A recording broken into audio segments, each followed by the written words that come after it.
History remembers Alexander as a conqueror, a military genius, the man who tamed the known world, but it forgets the boy who lived in constant fear of being forgotten. Imagine being born to a restless, ambitious king, Philip of Macedon, a man who seemed to cast a shadow over everything. Then imagine your mother, the intense and mystical Olympias, whispering in your ear that you weren't just the son of a king, but the son of a god, of Zeus himself. For a young Alexander, the world wasn't a place to live in. It was a stage too small for his destiny. While other princes were learning the slow, careful art of diplomacy and governance, Alexander was learning how to win. His father ensured he had the best education money could buy, bringing in the great philosopher Aristotle to be his tutor. Aristotle taught him logic, ethics, and politics, opening his mind to the wonders of Greek culture. But it was ambition, a deep, burning hunger, that truly taught him.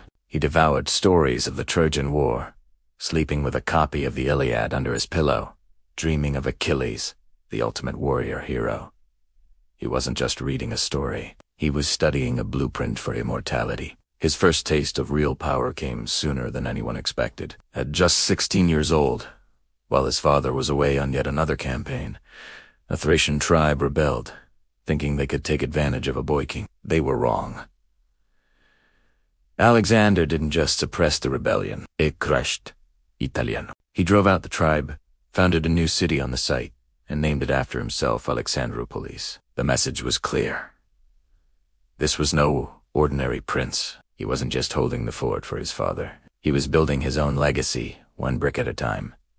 This wasn't just a political move. It was a statement of intent. The world was about to meet Alexander. Then, at 20, his world imploded. His father, King Philip, the architect of the powerful Macedonian army, was assassinated at his own daughter's wedding. The crown didn't pass peacefully to Alexander. It came to him soaked in blood and surrounded by intrigue. Was his mother involved? Were rival factions making a play for power? Alexander didn't have time for grief or investigation. He had to act. Peace was a luxury he couldn't afford. The kingdom he inherited was on the verge of splintering. The Greek city-states, long held under Philip's thumb, saw their chance for freedom. They declared independence, viewing Alexander as an untested youth they could easily dismiss. Again, they were wrong. Alexander's response was swift and utterly ruthless. He marched his army south at a speed that stunned his enemies. When the city of Thebes defied him, he made an example of it. He razed the entire city to the ground, sparing only the temples and the house of the poet Pindar, whom he admired. Tens of thousands were killed or sold into slavery. The message echoed across Greece: defy me at your peril. Doubt was not an option. Submission was the only path to survival. With Greece brutally pacified, he turned his eyes east, towards the colossal Persian Empire, his father's ultimate, unfinished ambition. But for Alexander, this wasn't just about conquering land. It was about chasing his hero, Achilles. It was about proving his divine heritage. It was about carving his name so deep into the annals of history that it could never be erased. His campaign against Persia is the stuff of legend. He led his men from the front, a charismatic, almost mythical figure. He didn't command from a distant tent. He slept on the hard ground beside his soldiers, ate the same simple food, and bled with them on the battlefield. At the Battle of the Granicus, he personally led the cavalry charge across the river, his helmet a shining beacon amidst the chaos. This wasn't just strategy. It was a bond forged in shared danger and hardship. His men didn't just follow him.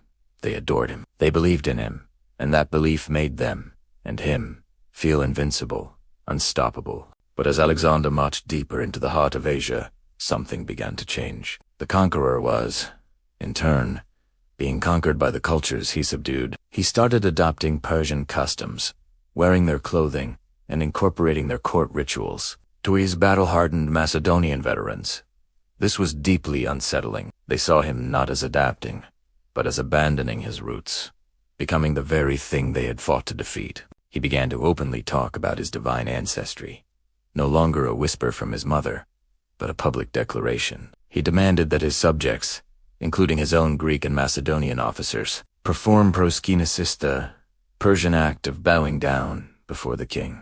For the Greeks, This was an act reserved only for the gods. They saw it as blasphemy, an intolerable act of arrogance. The loyalty that had made him unstoppable began to fray. The lines blurred. Friends started to look like threats. Trusted generals became potential rivals. The pressure of command, the weight of a growing empire, and perhaps his own belief in his divinity, began to warp his judgment. The cracks in his psyche became gaping wounds. One drunken night, during a heated argument, tragedy struck. He killed Cletus, the Laca's close companion, the man who had saved his life at the Battle of the Granicus with a spear thrown in a fit of rage. The moment the spear left his hand, the horror of his action crashed down on him. He was inconsolable, overcome with a grief and guilt so profound that he tried to take his own life. He had murdered not just a friend, but a part of his own past, his own humanity. He never forgave himself. The world bent to his will, but inside, Alexander was breaking. He had conquered more territory than any human being in history before he was 30. He ruled an empire that stretched from Greece to India. He was the most powerful man alive, a living legend.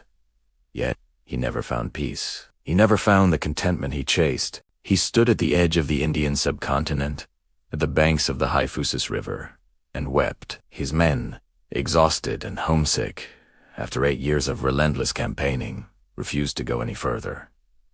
They had reached their limit, and so the official reason for his tears was that there were no more worlds left to conquer. But perhaps he was weeping for something else entirely, for the friends he had lost, for the man he had become, for the emptiness that all his victories could not fill. The end came suddenly, and on his way back to Babylon, at just 32 years old, Alexander the Great, the cause remains one of history's greatest mysteries. Was it poison, administered by a rival? Was it a sudden fever, like malaria or typhoid? Or was it something else? The cost of a life lived at a furious pace, the toll of countless wounds, the psychological burden of believing himself immortal. He left behind no clear heir, no plan for succession. His final words were rumored to be to the strongest. It was a death warrant for his own empire. The moment he was gone, his creation shattered. His generals, the very men who had followed him to the ends of the earth, descended on the empire like vultures. They carved it apart in a series of bloody civil wars that lasted for decades. The unity he had forged through conquest dissolved instantly. Alexander the Great didn't fail because he lost a battle. He never did. He failed because he won too much, too fast. He built a world that could only be held together by his own force of will. And when that force was extinguished, the world fell apart. He outran every army, every king, and every challenge. But he could never outrun the one thing he feared most: being forgotten. And yet, in a final irony, his spectacular failure ensured his immortality. The world has been chasing his shadow ever since. Thank you for watching. If you found this journey into the mind of a conqueror fascinating, please like this video and subscribe to our channel for more deep dives into history's most compelling figures. See you next time.